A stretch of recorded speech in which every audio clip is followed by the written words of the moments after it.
Alright, guys. Well, I've not been on a bender. I know. You guys see me in fucking military fatigues. I have like a wheelchair, selling Percodan and shit. What up, fool? Nah, I don't. Election night, I remember I did a monologue with you guys. I was feeling like I had the chills, muscle aches like a motherfucker. I don't get sick that often. I really don't. It's because I never wash my hands. I'm one of those guys that always touches my own asshole and then smells it. Like I don't give a fuck if I'm in public. I'll do that shit. And Koreans always like, oh my god, it's so gross. Are you smelling your ass? And like, of course, when you first meet a chick, like you don't want to shit in front of her. You don't want to pee in front of her. Well, I guess you pee, but you don't shit. Shitting is. I've never been that guy. I don't give a fuck. Shit with the door open. I'm just, prison does that too. But I used to try to conceal the fact that I smell my own asshole, and I just don't give a fuck. Yeah, I do that. I know other people do that too. So, it's the kind of thing where like, I think I've mentioned that before, and then like someone like that doesn't even have like a YouTube fucking profile picture, be like, dude, I do that too. I just never had the balls to admit it, and it's true. I do that. I know it's a thing, and I do that. But anyway, I don't wash my hands. Constantly touch my own asshole and smell it. I'm a disgusting I usually have black shit under my fingernails. I do right now. I'm just a dirtbag. So what? Therefore, in my theory with that is that my immune system has like become fucking robust over the years because I'm just so filthy. Like I'm like, dude, look at my desk, dude. Yeah. Out of control. And Karina's like a neat freak. She like can't stand the fact that that's what my desk looks like. I have like look at this shit. Fucking food and shit and random shit everywhere. But anyway, the night that I remember I did a monologue like the night that it was election night. I was getting chills then, and it turned into the stomach where I've been puking like nonstop. Two things: I could have the flu. I think though, what it also could be is I had some salmon that was in the refrigerator. Probably been in there a week. You're not supposed to eat fish that's like that old. And if you do, you're supposed to at least heat it up. But I didn't. I was like, I'm fucking hungry. I was all stoned. I was just like smashing salmon, just raw dog. Don't even use fork. I don't use forks. I'm not gonna lie to you and say that I do. Even if I'm at a nice restaurant, I don't give a fuck. I'll just like pick the steak up and eat it like a fish stick or something. Really embarrasses my family. They're a lot more polished than me. Yeah, last couple days I've just been puking like a motherfucker, and then waking up just feeling. I don't even puking. I'm a junkie, and I've been a junkie most of my life, and I don't care about throwing up. That it doesn't bother me. But I fucking hate fevers. I hate them. I am a bitch when it comes to being sick. Like, ooh, I don't feel good. Like that's me. Even my mom thinks I'm a bitch. She tells me that shit. She's like, fucking men. You didn't have to carry a child. I'm like, why do you? Okay, why do you have to say shit like that? Doesn't mean I haven't experienced pain in my life. I've been through a lot. Admittedly, I put myself through most of it, but I don't know. I don't know what the point of this rambling ass monologue is. Introduction, I guess. But I haven't felt good. I don't feel good right now. It's like 4 in the morning. I have no idea what day it is. I think it's Monday. Pretty sure it's Monday morning, but God, it's been a couple days. I got to do a video, and I know I like beginning of the month. I was like, oh, I'm back on track. It's only been a couple days. I put up a bunch of pictures last night that I thought would be interesting. X's and shit on the $100 tier. What did I put on the $20 tier? I think was it Alana? Did I put her? I put Megan on the $10. I forget what else I put. I put shit up though. And I want to start doing that more. I want to start putting pictures more of people that I talk about. I think it's interesting for you to be able to put like a face to people that I'm talking about. So I'm feeling better each day. I thought I had COVID for a little bit, but I don't know. I know people that have had it, and I got tested. Remember a few months ago, I thought I might have it. I had like a cold a few months ago, and I got the test, and I didn't have it. This time, it's really just been puking and fevers and muscle aches. It sucked. It hasn't been cool, but I've been getting better every day. But you know how when you're sick, you wake up and like first thing in the morning, you feel the worst. That's how I feel.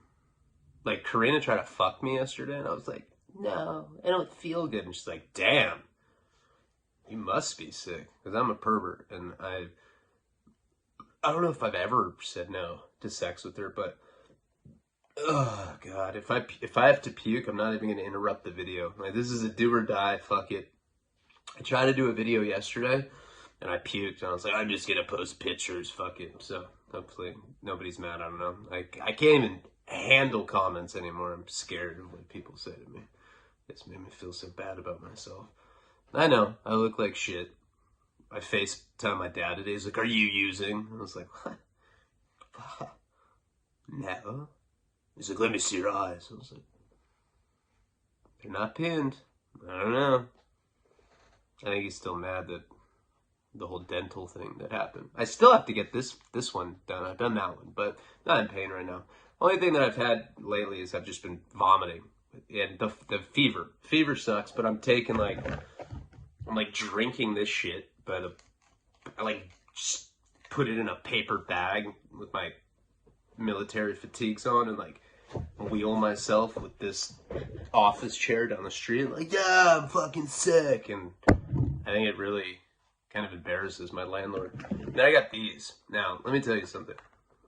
Links in the links in the description. Isn't that what people say when they're sponsored by these companies? But these things for real, the Airborne with the what does it have?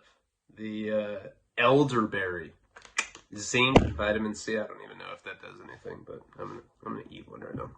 So let's get into the story. I'm gonna try to branch out on other storylines this week. Like there's a bunch that I just stopped doing, and I want to get back into them. But I've been like on this storyline for a while, the Redux, and I've been having fun with it. I saw somebody comment, they're like, I just wasted an hour of my life on this story. And I don't know, I didn't feel like the last one I did was that bad. I don't know. I didn't see any other comments. It's the only one I saw, but we're gonna get into it.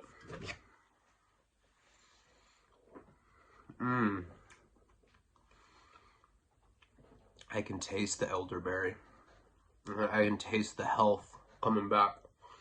Maybe if I clean my room, I wouldn't be sick. My room. I don't live here. I live upstairs with Karina. All right, so let's get into the story. So so where we're at on this was, and look, back this whole storyline, the one I was talking about last time with the guy Butter, is when I owed Sass all that money. I was going to festivals a lot. That's like right in the beginning of like when I was selling drugs, and a lot of stuff happened. Problem with this specific period of my life is that my memory is so fragmented because I was smoking so much crack back. I was like a legitimate crack addict back then. And I've said it, like I say it all the time. Back in that time period, I smoked $600 worth of crack a day. Probably for about a year. The fact that I even have any teeth right now is miraculous. And I truly believe that this is the period that my neurochemistry really started shifting, because there was a long period of my life where I was absolutely nuts. Like, I mean, when I had my breakdown, you know, that's the worst I've ever been. I really have no explanation of that. Looking back on that time period when I had my breakdown, I think that it was just a combination of going back to prison again for the third time, missing the birth of Nico. Career was seemed like it was picking up. I think it was just a lot of shit like that at once. It's hot in here. So I've already been talking for like 10 minutes and I feel like shit right now. It's like the most energy I've had to exert. God, right when I took that off, I regretted it. But, you know, I was, for those of you that have read my book, you know, I would talk about, I didn't say hot tan dudes back then. I said good looking tan dudes. But I'd always get on this trip when I was in crack psychosis and I was convinced that my girlfriend, wasn't one specific girlfriend. Any girlfriend that I had, I got on this paranoid trip about them masturbating. Why? I don't know. Who gives a shit about that? You know, my first girlfriend, Kate, one time, we're doing coke all night. I must have passed out in the middle of the night, and I wake up, and the entire bed is just vibrating. I felt like I was on one of those like cheap beds in Vegas where you put a nickel in. And I played it cool. Played possum.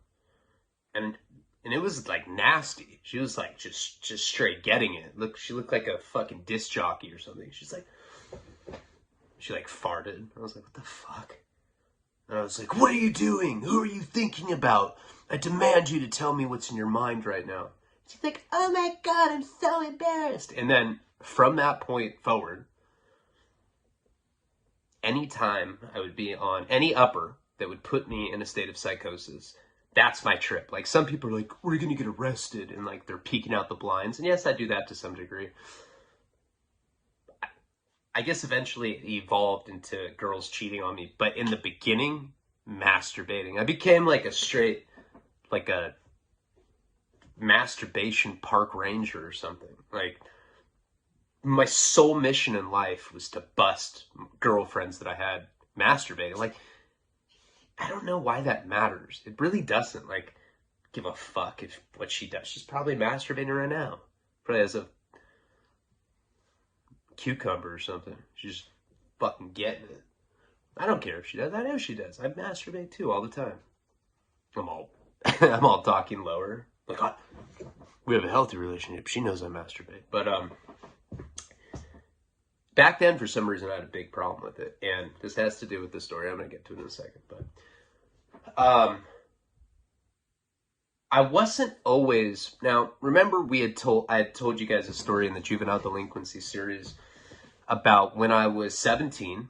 This is after we'd hit that Chomo guy. Well, I didn't do it, but our school bully, Beast.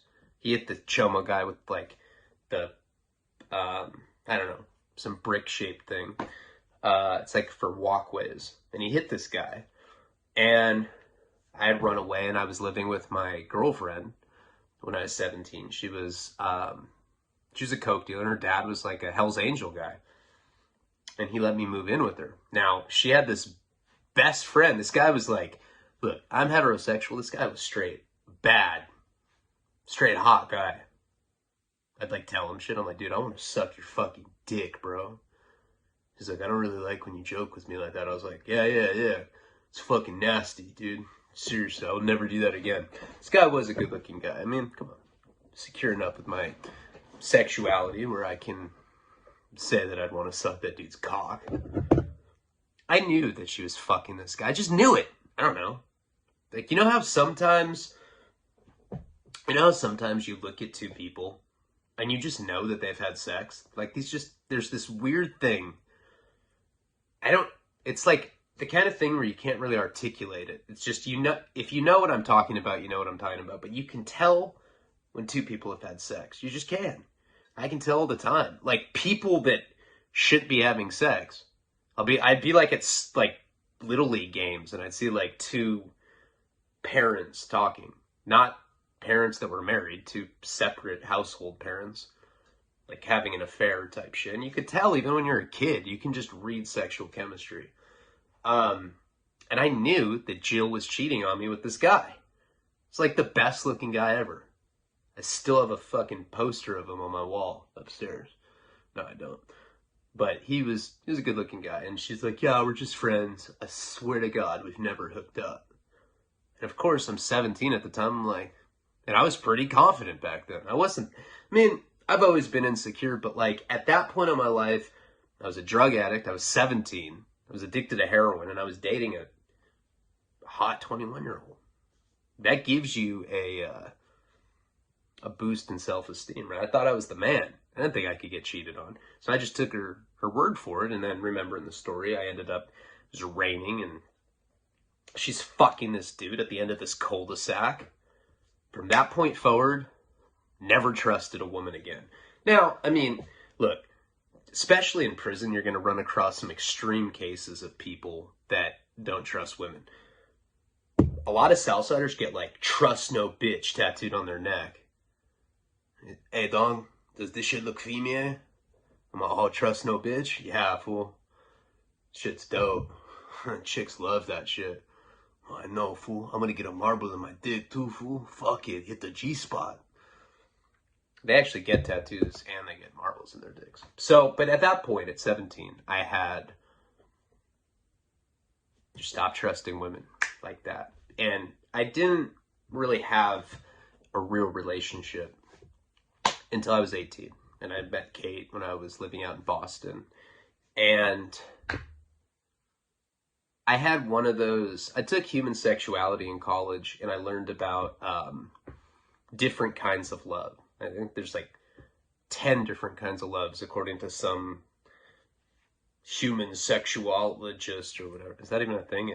Yeah, I'm a human sexuologist. It sounds so perverted.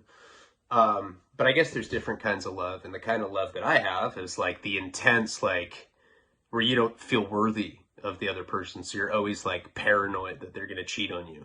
They make eye contact with someone and you're like, it kills you. It feels like you're getting stabbed in the fucking heart. I had that kind of thing going with this girl.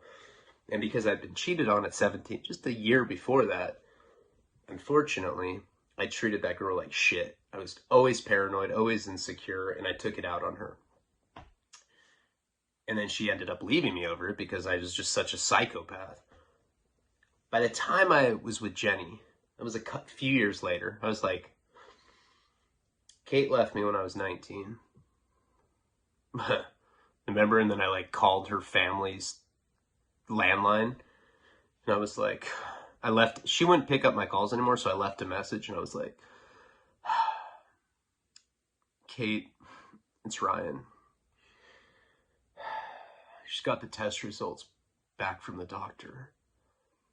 I'm HIV positive. That was like on her family's like landline voicemail machine. Imagine getting a fucking like, god damn, I was a piece of shit psycho. I had like the kind of mentality like, if she can't have me, nobody can. Or if I can't have her, nobody can. You know, that kind of thing. Oh, I posted a picture, her Chomo dad, that's the guy that had overpowered me with the skateboard, and he ended up beating me up, and I almost got arrested for home invasion. By the time I met Jenny, you know, I had spent so much time being like a psycho, jealous boyfriend type. I was that guy. Let me see your phone. Oh, who's this? It's like her cousin. She's like, it's my cousin. I'm like, oh, and I like break her. I was that kind of guy. By the time I met Jenny, I'd been doing shit like that for so long that, you know, I've always said she was 5 years older than me. She was more of a caregiver than anything else because I was in such a bad medical. I literally had a medical condition at that point. Smoking crack and shooting heroin. I was just a mess. You've seen video of me back then. I was out of control. I looked horrible too. So I had such bad acne and I had like my hair was like this all the time. I always had this look. If you look at like pictures of me from back then. And her and I had like a weird relationship. She's 5 years older than me. She's bisexual. Though she always wanted girls, you know, in the mix. And I spent a lot of that relationship paranoid as fuck that she was going to cheat on me with like a girl. You know? And man, if you're a paranoid, jealous type, try dating a bisexual chick. Now everybody's the fucking enemy. Everybody. And that was kind of how our relationship was. So the reason I bring all this up is it does have something to do with the story I'm about to tell you. You know, Jenny, when we got together, She lived with her grandmother. I lived with my parents. I just gotten kicked out of like 2 different rehabs. Remember, I was fucking some girl in a shower. And, you know, I lost my train of thought. Jenny and I really started selling drugs together. And we were having a lot of fun. We were going to all those raves. We were doing all this stuff. And everything was cool in the beginning. You know, even though she was against me doing heroin, she was down with selling drugs, you know, and that was like always the trip. Like, she didn't want me to do heroin, but she was like okay that I was selling it. She certainly didn't have a problem spending the money, and then she got involved with it, and she basically became the CFO of my drug dealing corporation. And it was horrible. We'd have board meetings, and I'd be like, yeah, all of our profits are gone because I smoked crack this week, you know? It was like shit like that. And everything was pretty much okay until the situation happened with that guy that had burned us. And I'm talking about Leon, his whole crew of people that had come from Ohio. Basically, they burned Sass's connection at his house in Washington.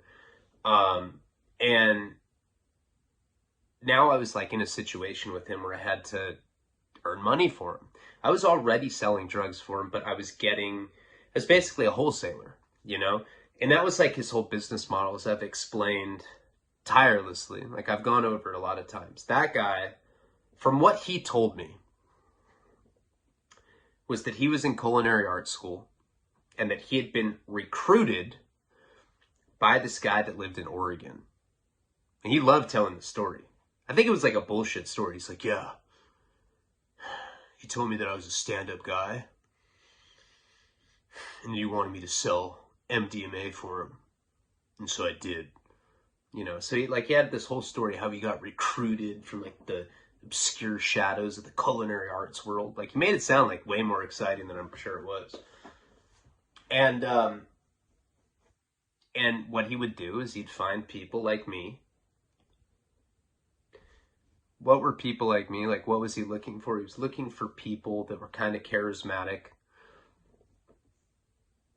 that had an association with like a particular scene. I don't know why he thought that I was that, because at that point in my life, when I met him, I was 21. I had already been a heroin addict in Santa Barbara for like 4 or 5 years. Degenerate, just untrustworthy motherfucker. Didn't have a good reputation there. But for whatever, I think maybe the reason that he trusted me with that kind of money and with that kind of product was because of Jenny. Because Jenny seemed to be stable. You know, I mean, she wasn't a junkie when we first met. We're going to get into all of this stuff right now. This whole story is about her. But you need to understand like what our relationship was like. And so that's why he basically employed us together. We're like kind of like a package deal. But this is the thing. You guys know, when I first met her, she wasn't cool with me doing heroin. We started selling drugs, and I guess like her moral compass got kind of skewed during that time period. So then we get in that situation where we almost got set up. That was the catalyst for us going up to Washington State. We ended up, just coincidentally, there was these biker dudes coming from Ohio to pick up 100 pounds of weed. And we end up getting that situation where they steal almost 400 grand from Sass, who worked for this guy in Canada. And I guess that guy was a big guy. Like, he was like a big drug dealer. So now I had to do these like high-risk situations for Sass. That's how I ended up meeting Courtney and her boyfriend, or pimp, or whatever the fuck you want to call him, Butter.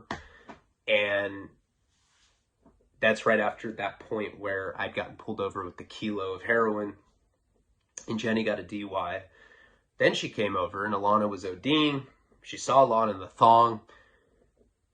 It looked bad. There was like gangbang porn on our TV. I swear, like, that's not. You guys are probably like, this guy's stories are just so exaggerated. No, like, honest to God, gangbang porn She walks in. That's on the TV, lighting the room up. And I'm carrying an overdose girl in a thong outside of my room. And she left. She took off.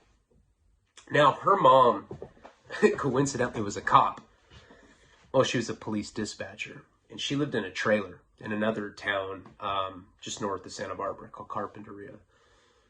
So she left me for a little while. And that's right where we were the last time. I think. I don't even remember. I mean, it's been sick and it's been a few days since I've done a video. But when she left, she had brought that guy Butter back to my house. I mean, basically, he had tracked her down. She had led him to me, whatever. And since I took his hoe or whatever, I mean, I wasn't like all in the prostitution world, but I guessed he was a pimp. And now I'm trying desperately to dig my way out of this hole with Sass.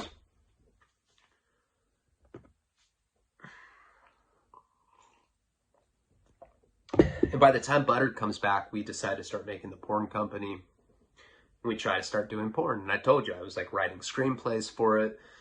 We rented the cameras. We were trying to do it. We didn't realize that like there's things that you don't think about when you do porn. Namely, girls' assholes are, they get like, they're fucking assholes. Assholes are not supposed to like look pretty. But I guess there's a method to getting them up to porn standards. And like, I know that sounds ridiculous. Like, you know, well, that's not going to like disqualify you from being able to sell porn, but it actually it is. It's a competitive industry. This was like right in the weird limbo before internet porn had really, really taken off. Like, you could still make money producing like this gonzo porn in your house. So Jenny left during this period. And the whole porn thing, we really couldn't do it. I mean, we tried to do it multiple times at this house, and we weren't really having success making it look good. You know, we ended up filming some scenes. Alana and Courtney were doing the lesbian scenes. We got this other girl, Brittany, to do some. There's this other, forget what the other girl's name is, Renee. This other girl, Renee, came over, and like, basically we were just filming lesbian scenes with them, and we just couldn't get it edited. We couldn't get it back together. We tried it. We got this guy Chad that was trying to like put the films together, and we just couldn't do it. This whole time, Jenny had left me, and she was living with her mom. You know, I don't even know how long this period was.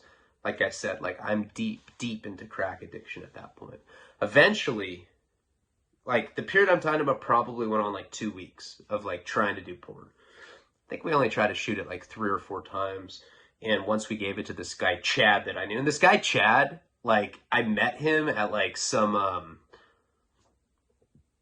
Bible school, but some sort of like Catholic event that from when I was a kid, my parents would take me to these like Catholic, I don't even know, like these like social gatherings for like Italian Catholic families. And I met this guy, Chad. He was like some totally straight-laced guy.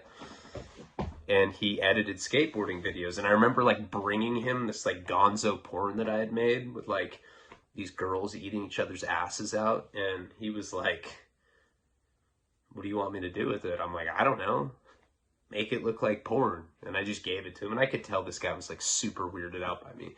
Anyway, the point is like that whole venture didn't really work out that well. We couldn't really figure out how to do it. There's more to porn than just filming 2 girls going down on each other. It's a fucking art. I didn't have it in me. And I was smoking so much crack, I just didn't even really know what was going on. So anyway, so while this is going on though, so we still have like, now the house that I'm living at, it's like this like 4 or 5 bedroom house. I think it was 5 bedrooms, I'm not sure. But that house just straight, at that period, it turned into a straight up flop house. This is the same period with that footage that's on Patreon from that house. So Jenny, eventually during this time, we started talking again. You know, I mean, that's generally how relationships go. A little strain goes on them.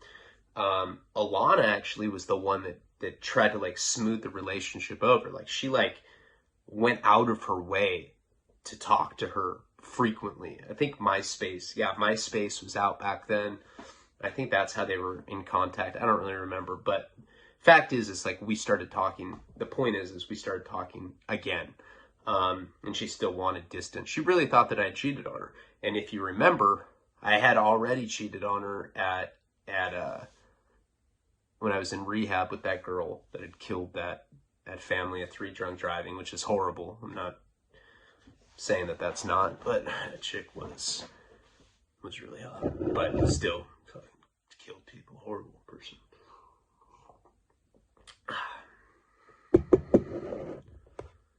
Okay. So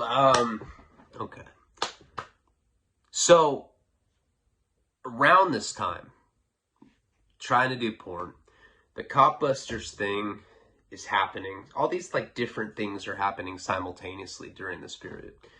And Sass comes back. Remember, I'd already given that dude 20,000 Oxycontins for him. I'd gone and delivered that. And again, I'm in debt with this guy, but he's not telling me like, well, this high risk thing. He called them highs, which is like, just like a fucking super lame nickname for, hey, you're probably going to go to prison for this. I'm going to call it a high. And it was like that. And I was like, that sounds fucking whack. He's like, well, you owe me money, bitch. So he ends up coming back. And like I said, he's not telling me like, well, the Oxycontin thing, that's worth like $10,000 off your $380,000 debt is what it was. I don't know if I ever told you, but that's how much it was. $380K. He comes back and he knew, because we had talked on the phone and I told him that I had like some like schemes and I was like trying to make him more money. He came and he asked me, just shows up at my house. Like, it got to a point where, just remember, he was renting a room in like a mansion in Santa Barbara with these other drug dealers. He comes up this particular time. He would just show up because he'd be in town. He wouldn't call me. I'd already tried to run away from him. Remember, we were living at this hotel. I was already trying not to pay him because I was freaked out and I was all cracked out. He just shows up at this point and he tells me that his house, that the mansion that he was renting had gotten raided. He's just like, had shown up one day. Now, when he gets to my house is it's like a circus. Jenny's not there. There's girls running around naked. Butter's trying to film porn. I think Jeff was there. I don't know. There's weird people everywhere. It's like debaucherous fucking place. And he comes over and he's like asking me if he can crash there for a little bit. I think he saw the girls and that's what he wanted to do because he was a pervert. And later we'd find out he was a rapist. I don't know if we may have already known that at that point. I don't think so though. I think that may have been later. But yeah, he ended up, I think he watches my Patreon. You ended up being a rapist. So he starts telling me the story about what had happened. And so at that house, that's the house, if you remember from when I told the story, how I made $500,000. That's the house where they had taken me that first night when they basically recruited me when I was at Kevin and Erica's house. They were having a Halloween party. They were having a Pimp and Hoe party. I did acid with them. We're looking at a Where's Waldo book. I ended up back at their house in like 6, 7 in the morning. That girl Blue came over, some like gothic chick with blue hair. They gave her acid. They gave me like that really, really good acid. And she's like, oh my God, there's so many drugs at this house. If we get arrested, we're going to prison for life. And that's like not the kind of stuff you want to hear from someone when you're tripping on acid. And I remember they were like, hey, be cool, be cool. And I was like, Jesus. It was like a really kind of like ugly, like violent trip, you know? And when I was at that house that time, if you remember that story, it's probably been a while since you've heard it, but when I first got there, what struck me as odd about that house is that there was no furniture there. There was like one couch, and there was a lot of like expensive glass pipes for smoking weed out of. And then they had like 1,000 DVDs just like kind of sprawled out on the floor. And they had a big flat screen TV, and that was like it. It was like this huge, nice, plush mansion, but they didn't really have anything in it. Like, it seemed like there was a good chance that I was either going to get butt fucked or killed at this place. I mean, I'm not saying I've ever been butt fucked in a setting like that. I'm just saying, I don't know. It just like, it felt like it was the kind of place where something like that could happen. If you willed it into existence or something. The first person, you know, we like sat down that night. We were tripping on acid. This is when I first met them. And this guy, I don't know what ethnicity he was, but he was foreign. God, that sounds so like xenophobic. Yeah, some foreigner just came in. He's wearing a fucking camel rag, you know. No, I don't know. But he was like from somewhere like that. I don't know. Egypt or something. I don't know. Somewhere in the Middle East. And he was completely covered in tattoos. Just blasted out. But like nice tattoos. Like he didn't get those in prison. They were like nice shop tattoos. The guy probably like tanned. Even though he didn't need to. He's one of those guys. Just like putting on like grease for no reason. And that's the guy that was like, hey, do you want to see my hash collection? I was like, sure. And he ended up pushing out one of those like tool carts. Like different drawers on it. And he starts showing, he's like, well, this is marble hash. This is diesel hash. It was the most hash. It's like $500,000 worth of hash. I'd never seen anything like that. And hash really never was that popular, at least in my time in the drug culture. But for some reason, they had a lot of it. They were manufacturing it there. And they were like pressing it with butane or whatever. And that was the first time that was one of the only times I ever met that guy. I think I met him a handful of times. His name was Red. But this is what had happened. This guy, Red, was part of, this crew. Remember, it was Shamrock. Red was one of them. There was another guy. I forget what I called him, but I don't want to use his real name. Sass lived there. Shamrock lived there. And this guy, Red, lived there. And what I had heard about Red was that he was like, not only was he a foreigner, but he was like some sort of fucking royalty. He was like a prince or something. Like, yeah, man, that guy smuggles diamonds on the top of camels. I was like, what? But I guess he came from some sort of royalty or something. And he was one of these guys. And you see this a fucking lot when you are around people that are making real money selling drugs. I'm not talking about people that are making shit that I was making, like 10 grand a week. Talking about people that are making millions of dollars selling drugs. People like Sinister. That guy was making millions of dollars. Boston George, millions. Freeway Ricky Ross. Ryan Leone, I was just a bitch. But, I don't know. I don't think those guys tell good stories. So what? But you find a lot in that world that a lot of those guys don't have to do that. Like, you always meet these rich-ass kids that come from rich-ass families, and they're just big-time drug dealers because they just are, that's all they want is drugs and pussy. I get it. And I can't really say anything further. I was like going to try to talk shit or something, but that would be pretty disingenuous of me. I support it. But this guy was like extra wealthy. Like his family was like, I think he was from Saudi Arabia. He was like some Saudi Arabian prince or some crazy shit. So I met him that night when he was showing me the hash collection. Met him probably a couple other times, I want to say. You know, I'd always go to that house. That was another house where like a lot of really crazy shit would happen a lot of debaucherous stuff. And what Sass told me when he came over during the period when I was making this porn is that this guy, Red, what he had been doing, what a lot of people were doing, this is back in 2006, 2007, what a lot of guys would do back then is they would get a pound of weed and they'd vacuum seal it and they'd send it in the mail. You know, they'd send it to like Ann Arbor, Michigan or something. Some pound that would cost us like $3 grand here. They're selling for like $6 there. Some crazy shit. other parts of the country, you could sell high-end indoor herb from California that we were getting for pretty cheap. I mean, still, it was pretty expensive. Sometimes we were paying $50, $200 for a pound. I mean, it just depended on what you were getting. Some of those strains, though, were really expensive back then. But, like, the profit returns for sending it to the Midwest or the East Coast or even out of the country were very, very high. And that's one of, like, the primary hustles that these guys had. So what this guy, Red, had done is he would, like, package up all these different pounds of weed, put them in his car, and he would go to the post office with these packages, and he'd send them off, and that was that. That's sketchy as fuck.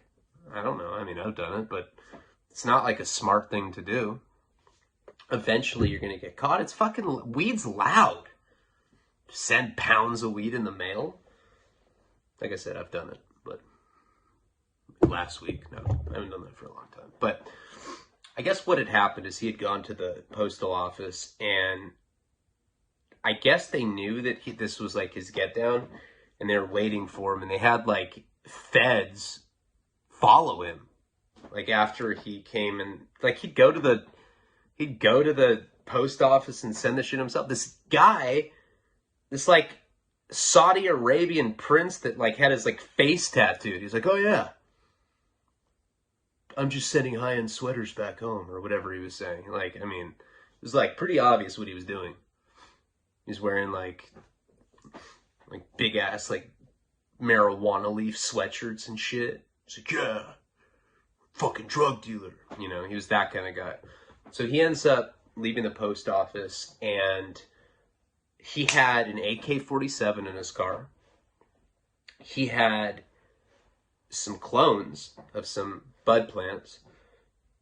I think that's it. I think he just had plants, but he had an AK. And look, you do not want to get caught with weed and a gun. You're fucked. Drugs and gun equal lengthy prison sentence. That's just how it is. So, so they pull him over, like, I don't know, 20 minutes, 30 minutes. Like, I think they wanted to see where he was going. And although he rented a room there, he had another place up in Santa Ynez. So it's like somewhere up in the mountains above Santa Barbara he had gone. And he had a big grow operation up there. And they had followed him home. They arrested him. They had a warrant for his arrest, but they hit his house. Now, he told the cops the other house that he was renting. They didn't know. They didn't know what this mansion that he was renting a room from. He straight up told so that he could get out of trouble. He started crying. He didn't want like his Arabian king dad. I keep like changing it. I don't know. Wherever he was from, his dad was like some sort of royalty, and he didn't want them to find out, like his little like charade game that he was playing, like being a drug dealer in America. It was like at the end of its rope. So Sass was telling me that that there was a good chance that he told where my house was too. And I was like, what? And he had never been to my house. And I'm like, how would he know where my house is? And Sass was like, I don't know. This is just the information that I got. You know, I have a list of people that he told on, and you're on the list. Your house. Hey, oh my God. It's Nico making this. No, that's the cat. I accidentally sat on this cat the other day. I felt so bad. I was like all like throwing up with the flu, and I like sat on him. So now Sass wanted to stay at my house. Okay, big time drug dealer trying to stay at my house after his roommate just got busted, told on their house. Their house ended up getting raided. And when their house got raided, they were making hash at this house. Like I said, they were making it with butane. They had like this huge like hash press in the garage. So, like I guess a few of those guys got arrested, and they got caught with guns. They got caught with all sorts of shit. So he's showing up at my house, telling me I've been told on, and asking me if he could stay there, which made no fucking sense. Now, like I said, at the time, I have all this weird stuff going on at this house. I'm smoking crack. I have this like really weird like porn. Hold on, this cat's just out of control.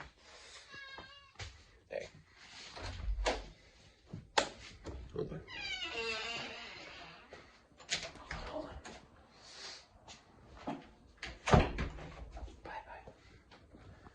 my cat. I don't know how that cat gets in here. I'm an animal lover, though. We're very nice to this guy. All right, so anyway.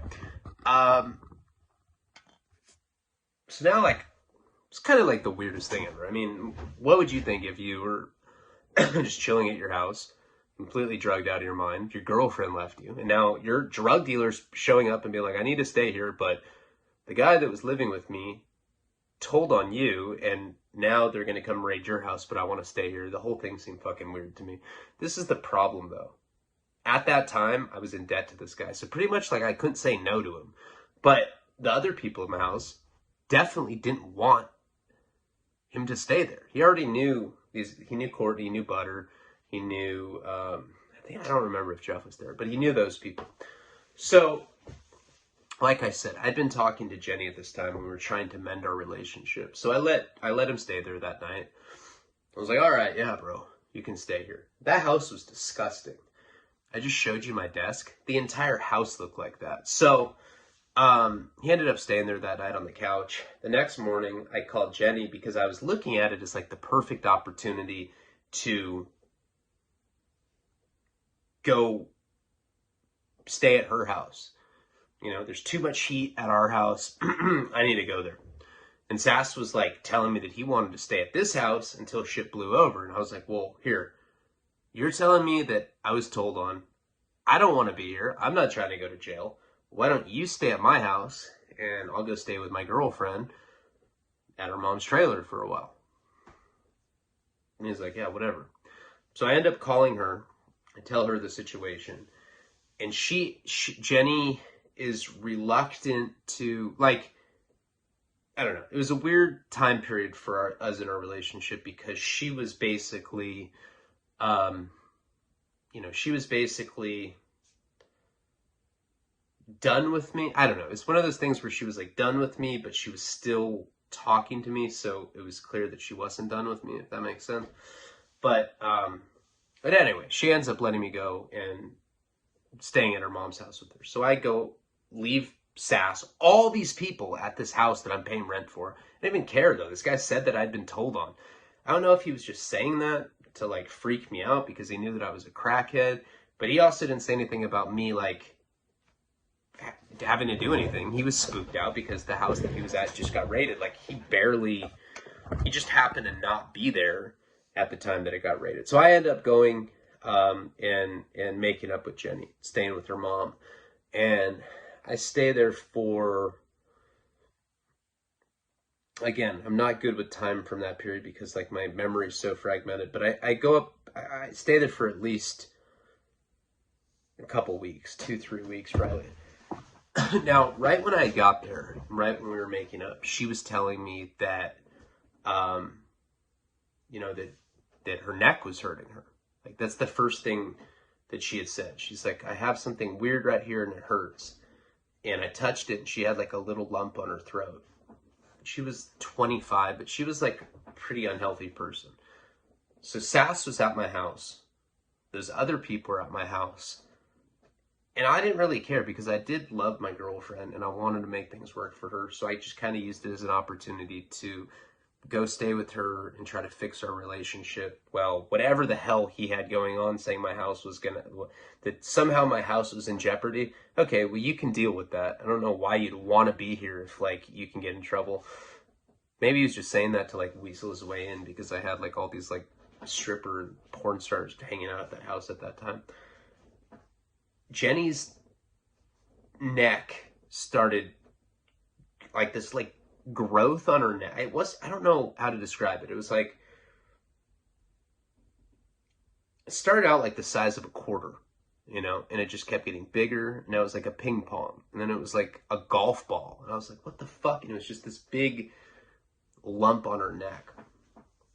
Now, just because all that stuff was going on at my house didn't mean that I wasn't addicted to drugs anymore. So now I'm staying at this trailer with her.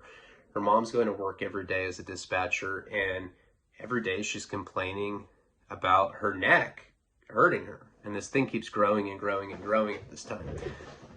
She was one of those people that didn't want to go to the doctor because she was like scared of getting bad news or whatever. I don't know. There's people like that. Like, fuck.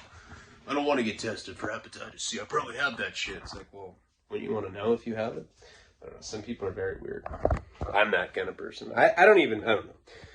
I'm just one of those people that doesn't take care of things until, like, my dick's falling off. But, okay, hold on. Here's the lighter. Ah, all right. So, I'm still going down to LA, and I'm still picking up heroin down there. You know, I'm picking up heroin from Jerry at that time. I don't think it was Diana yet. I don't know. And I go down with Jenny. Now, I happened to go down there on her anniversary, you know, and she didn't want to go down to LA. Jenny never wanted to go down to LA with me.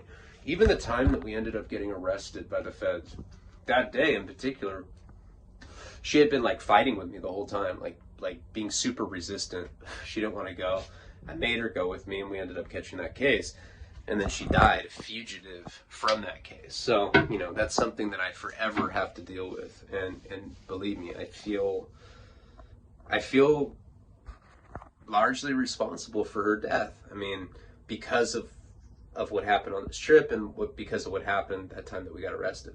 So we end up going down to LA because I have to pick up. And my connection gives me some China White. And what I had told her is I was like, look, let's go get a room at the Beverly Hotel, which is a really nice hotel in Beverly Hills. You know, we'll go down, we'll pick up dope down there that I'm going to bring up. And at that point, she wasn't like okay with me doing heroin. I mean, she wasn't okay. She wasn't like happy that I did it, but she wasn't like, it wasn't that period that I've told you about where she was like calling my drug dealers and telling them that she was going to call the cops if they kept serving me. She was like just complacent with it, you know. Got to a point where I think she was just defeated. So we go down there, we pick up the heroin, and my dealer gives me some China White. We end up going in and getting this hotel room at the Beverly. Now, she had asked me not to get too loaded because it was our anniversary. She's like, and this is like right after we'd made up, after I think we'd been split up for like a month or something, or taking a break or whatever. And we end up getting to the Beverly, and, you know, I'd gotten China White. Now, I started doing China White in Boston, and people ask all the time, what's better, China White or black tar heroin? The China White that's out nowadays has a lot of fentanyl in it, so it's not like how, you know, it's not the China White that I started out with in Boston. You know, that stuff was really good. And I hadn't even seen China White for that long. It'd been like years since I'd seen it when my connection had given it to me. So we get to the Beverly Hotel, and that growth on her neck just kept getting worse and worse and worse, and she refused to go to the doctor. So we get there, and she'd asked me not to do too much not to get too high, and I'm just such a fucking junkie that I couldn't wait, and I ended up shooting up this China White, and it was real China White, and it got me absolutely loaded out of my mind. So she was really mad at me for getting high on her anniversary like that. She starts crying, and she's saying that I love heroin more than I love her, and she's also telling me how much pain she's in because of that growth in her neck. She's like, I want you just to shoot me up with it. Just shoot me up with it. I'm in pain. If you really care about me, you wouldn't want me to be in pain. Just give me a shot so that I don't have to feel this anymore. She's like, you chose this shit over me anyway. I want to know why you love heroin more than you love me. I really, really did think about it, you know. I didn't want to turn her on to that. I didn't want to ruin her life because I knew, I mean, she was already a coke addict. I knew that if I gave her heroin, there was a chance she was going to get addicted to it. Actually, I was probably in denial. I knew better. I should have never given her any. But she kept telling me how much pain she was in, and I think that's ultimately why I justified it in my mind.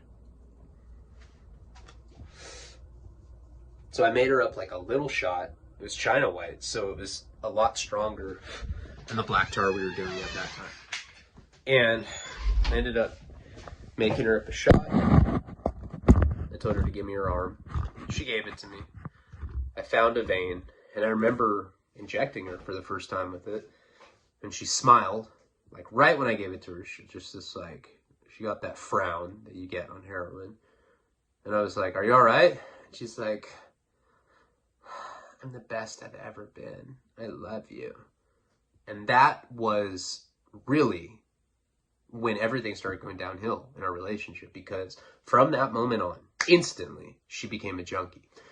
And we had all this other drama going on. I owed this guy all this money. I was trying to start this porn company. I had cop busters that I was just like trying to get off the ground, Spike. You know, I had all that stuff going on. And now, in the midst of all of that, my anchor to stability, like my rock, the person that kept me fucking together, my glue, completely fell apart and became a junkie. And that created an entirely new era in our relationship. And things got really bad really quickly. And, you know, we'll get into all that stuff in the next part of the series, the Redux series. Redux, I don't know where we are. Is this 10, 11? I don't know. Feel like shit. I really did put in an effort to get a video to you guys, because it's been a couple days, and I don't know, but I felt like shit. I don't know if you can tell, but I'm gonna take some NyQuil right now. Well, I'll do it with you guys. We'll do a little, I don't know. Oh, whew. Stuff is crazy. Palabra.